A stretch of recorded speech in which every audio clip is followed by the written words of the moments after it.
All right, how's it going, guys? We're back with the update with me, Diego Perez, who I'm taking over as the sports editor for the newspaper, the Skyline View. Yeah, and what's up? I'm Mark David McGott. I'll be your photo and opinions editor for this upcoming semester. Yep, and it's we're now in the fall of 2018. Yep. We're trying to come at you guys at least once a week with or once every 2 weeks, excuse me. Yeah, once every 2 weeks. Once every 2 weeks with a new podcast. And we want to start off our first episode with a call out to anybody, any student, staff member who or someone of interest who wants to come on the podcast and talk about some issues going on, talk about some things you care about, maybe about campus, maybe about things outside of campus. Give us a call or shoot us an email. We're here in the language arts building. Yeah, building 8. Building 8, floor 1. And we meet and we do the podcast here, and we're starting to do it visuals too, so you can have your little 15 minutes of fame if you want to. Hell yeah. Yeah. Yeah, so you gonna get started? Yeah. I mean, the first topic is something I feel like is more your expertise. Yeah, I mean, there's been a lot going on as far as politics goes. So I think we should start off right there. We got a Supreme Court nominee.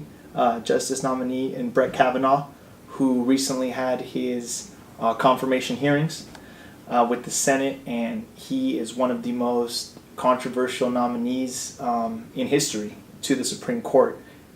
As you may know or may not know, Supreme Court Justice is a lifetime nomination. Yeah. So his appointment will, long outlast this administration that is currently in the White House that appointed him.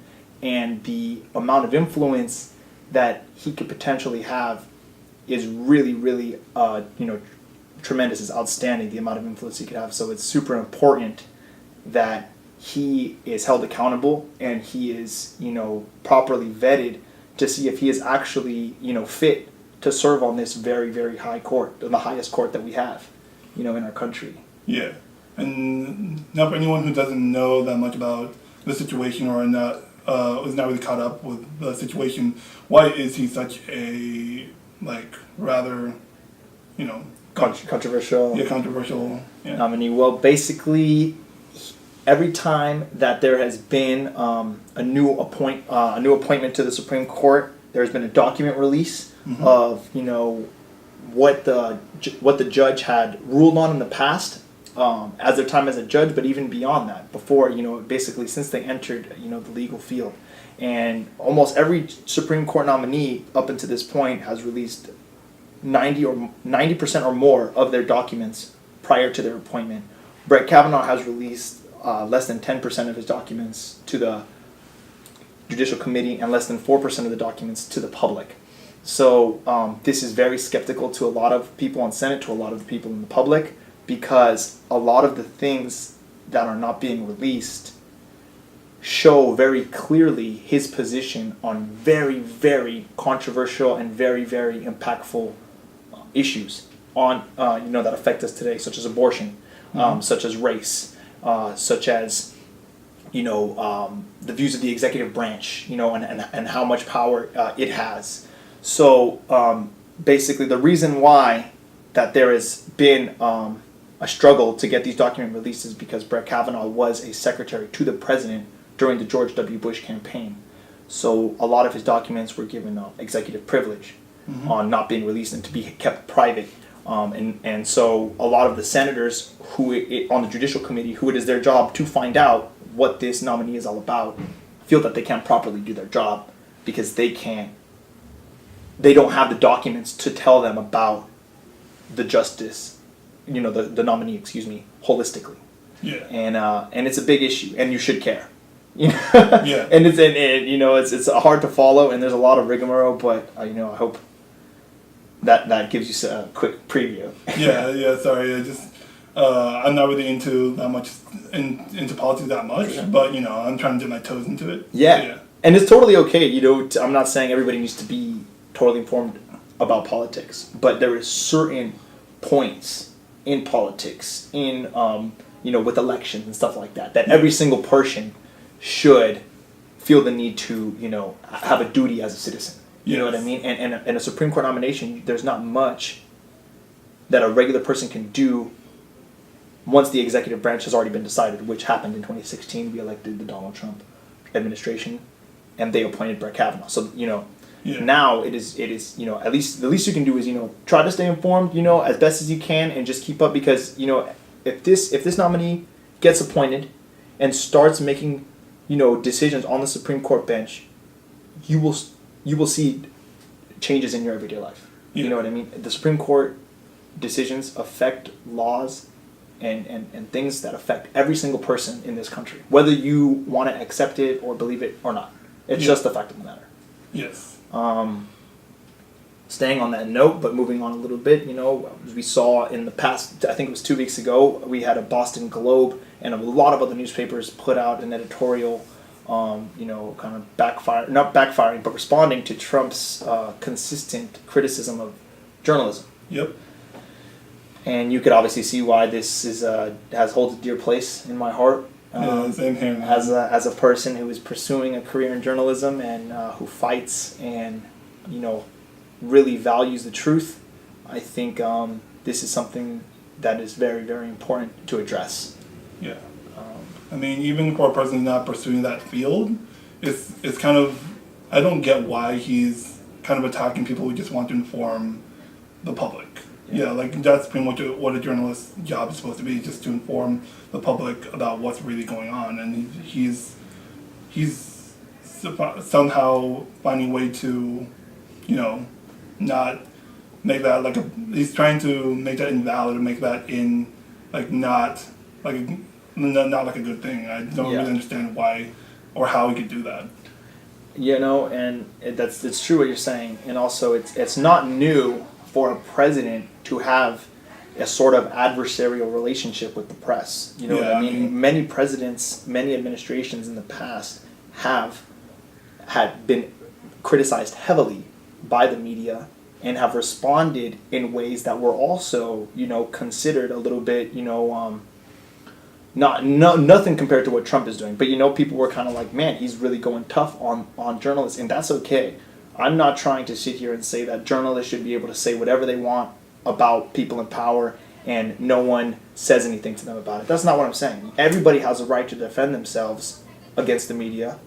But when you have a position like the President of the United States, you need to be very specific in the way you are addressing that issue. Yeah. Because, as people have said time and time again, a free press is absolutely instrumental to our democracy. Absolutely instrumental. And if you are going to come out and threaten to shut news organizations down and say that certain news organizations are the enemy of the people and do all this stuff, you are clearly not informed of the impact and of the necessity of a free press. Because if it was up to Donald Trump, I can't get inside the president's head, but based on his decisions in the past, I think he wishes that he could edit every single news story that comes out by MSNBC or CNN and just take out any bad thing that is said about him. You know what I mean? And what you're left with at that point is, a despotic, administration that is leading your country like you have in North Korea or Russia and all this stuff. And he praises these countries. Yeah. And he likes to meet with these leaders, and he, clearly has a vision for what a good country looks like. Yeah. And it is not a free America that we live in. Yeah. It is a country in which the rich are the richest and the poor are the poorest. Yeah, what is that divide there? That social divide. And he's just oh no! Technical issues? We just put that up Yeah, before so, this. yeah. But Show we're gonna must- keep going. Show must go on. We're gonna keep going. All right. Sorry, the banner just fell down. Well, I think that's a good time to switch the subject completely. Yes. All right. This is your neck of the woods here. Yes, technology. So Cool. the Samsung Galaxy Note 9 just came out a few weeks ago. It has some pretty cool specs. 128 gig storage, $1,000 price tag. That's kind of a lot. And I think the main selling point is the 4,000 milliamp hour battery, which is really good, but it's kind of risky because of whenever the Note 7, you know the Note 7? Yeah, those ones that's like you can't bring on airplanes and stuff. But it will literally explode. Yeah. So yes. So hopefully this one doesn't explode because of that battery, but to my honest opinion, I don't think it's worth $1,000. Well, do you think a phone like that should be $1,000? I mean, there's the price of phones is so high already. You know what I mean? Before, I feel like the iPhone X was kind of the first one to hit that $1,000 mark Yes. threshold. And before that, I felt like phones were already Yeah, pretty high. unaffordable. Like, I'm going to put it at it is pretty unaffordable. And so I think, it is too high. And but at the same time, it's like, I feel like with the Galaxy Note 9, they're just trying to keep up with Apple as Yeah. far as, put out something that is, even though it doesn't have any major changes, that is just a little bit better and is right around the same price range. You know what I mean? Here's the thing though, the next iPhones are, well, one of them is rumored to be actually about $700, $699, which is the XC. There's actually 3 models that are rumored to come out. If you guys didn't know, I think there was a press meeting yesterday about with Apple and in regards to the new line of Apple products, and they're completely getting rid of the home button and the whole idea of that, but then also bring the price of the iPhone 10 a little bit lower, or at least phones like that lower to about $700, which is the iPhone XC. But there's also going to be other 2 models, which is the XS, which is going to be the standard, and the XS Max. So yeah, I don't know the specs yet, but those will eventually come out. So Nice. And I personally have been an iPhone guy since I think the 3G was the first one that I had. Yep. And I've been curious about how Androids are because I haven't had one in years.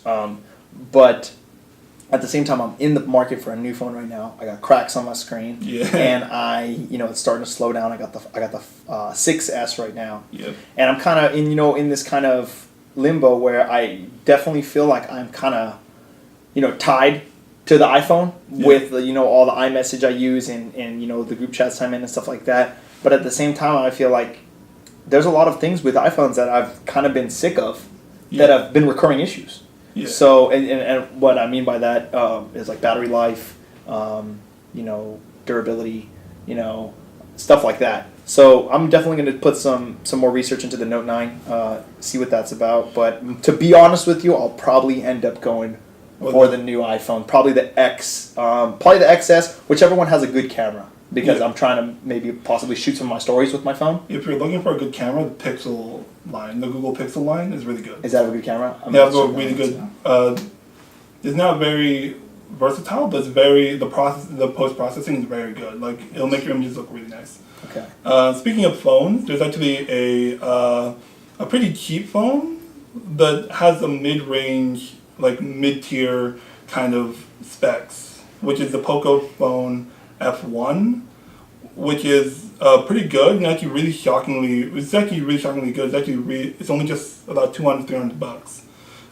There is some issues with the video, which is streaming HD because of DRM. So like websites that are covered by DRM, such as Netflix or Amazon, they will have some issue with HD video streaming. But other than that, like YouTube, anything else like that, feel free to watch HD if you're using that phone. Nice. Quick pause. So, we had week 1 of the 2018 National Football League season this past week. The San Francisco 49ers faced off against the Minnesota Vikings and suffered a pretty big loss. The team had some mental errors. There was a lot of things that could have been done better as far as, week 1 stuff. You know what I mean? Like routes could have been ran sharper. Garoppolo, our starting quarterback, had his first loss in a Niners uniform. Because we had a 5-game winning streak coming off of last season. But the Minnesota Vikings at the same time had a top-ranked defense last season. They made it to the championship, the AFC championship, and we weren't expected to win, but we definitely could have.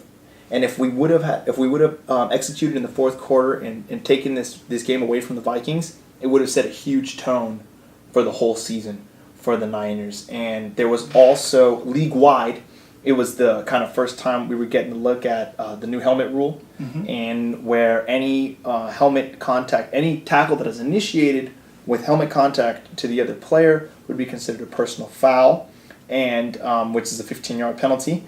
And in the preseason, NFL officials received a lot of scrutiny for overcalling it, and saying that and players were saying that it's not possible to tackle in the way. Without leading with your head. So. Exactly, without using your head and without putting it forward. So it was definitely dialed back week one. There was only one call on the new helmet rule in the whole entire, out of all 18 games, which is good news because there was 26 flags in the Thursday night opener. So people were really worried about the pace of the game and stuff like that. So overall, I think, the officials are still going to be warming up to it, calling it more as they get more used to it. But I think it didn't impact the game as much as people kind of thought it was, or they were making it, making a fuss about. But yeah, we'll see what happens, with the Niners this year. Hopefully. Yeah. Hopefully they pull something out. Yeah, hopefully they do better in the beginning of the season. Because last season we did great in the last third, went on a 5-game win streak. But we need to, starting the season has been an issue in the red zone. We didn't look good in the red zone. Did some big turnovers in the red zone, and our run game too. A lot of fumbles, a lot of drop balls by Breda, who was the running back, and also. But yeah, so that was that. I know you're not big on football too much. I'm not a big sports fan, but it's fun hearing about like the rules and regulations to it. Yep. Yeah, because sometimes it's absurd, like the football thing, like with the helmets. Yeah. Yeah, and we do have a great story on that by Rochelle Lamb, who was our sports editor from last semester. She did a good story on the new helmet rule that's coming out tomorrow, in our print edition. Yes. Things were, but now since it is a new year, we're still kind of figuring stuff out. I wanted to give you guys some cool apps to use, in school or out of school, but mostly school related to help you, survive. But school sucks, to be honest. First of all, Trello. It helps to organize like group projects and group like efforts in your school to keep track of habits, either Todoist, which is a simple checklist, or Habitica. Habitica is like, if you're into like role-playing games, it is basically role-playing for experience, but keeping track of habits. That sounds pretty cool. Yeah, I know, right? Yeah. I tried it out earlier this semester, and it's actually pretty wild how into it you can get. And just to keep track of all your appointments, all your classes, all your homework, Google Calendar. It's like you can access it anywhere. Yeah, I'm a pretty messy guy in general, but as working in the newspaper and stuff, deadlines and all that, scheduling is super important. And I would be a mess if I didn't have apps, Yeah. like that help me out. Yeah. I don't use any of the ones that you talked about. I might have to check them out though. I usually just use Calendar? Google Calendar. No, yeah, that's the only one. But the Trello and stuff Trello sound pretty cool. Some writing apps that are pretty useful if you are having trouble with that, concentrating or feeling motivated to write is Cold Turkey Writer, which we talked about before.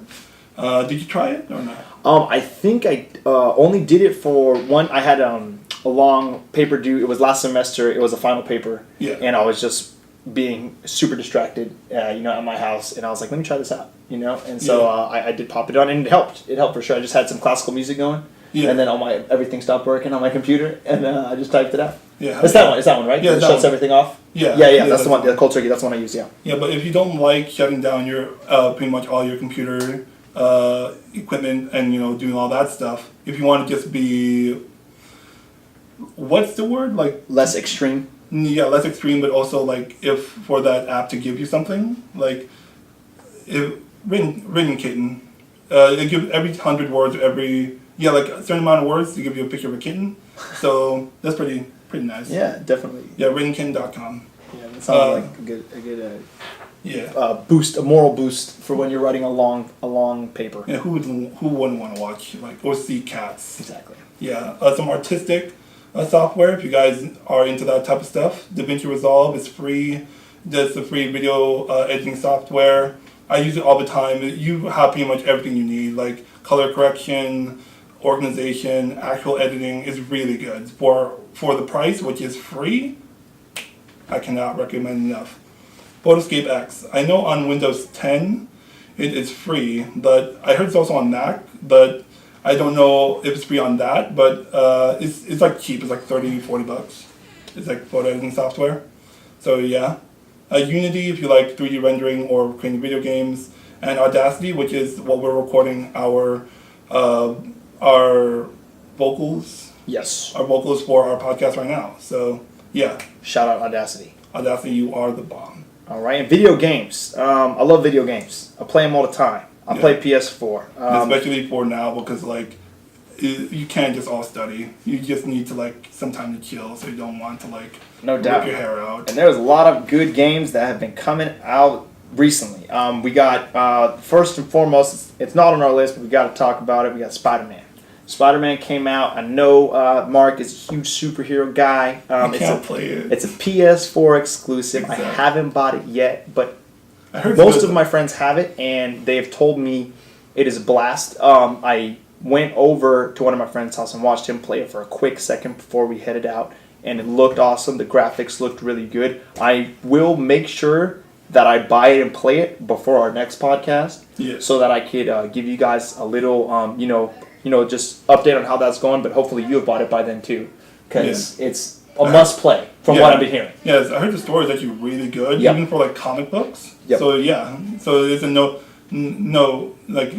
you should just buy it. Yeah, and Mark said he can't play it, but he could for surely come over and play it at my house anytime he feels like it. So I don't know what he's talking about. But anyway, a game I have played. We got Naruto to Boruto Shippuden Striker, brought to you by Bandai Namco. Shout out to Abe, my boy over there works at that company. Great game. I don't know if you guys are big into animes and Naruto and stuff, but Naruto's huge anime, a lot of popularity. This game has had a lot of build-up, a lot of excitement.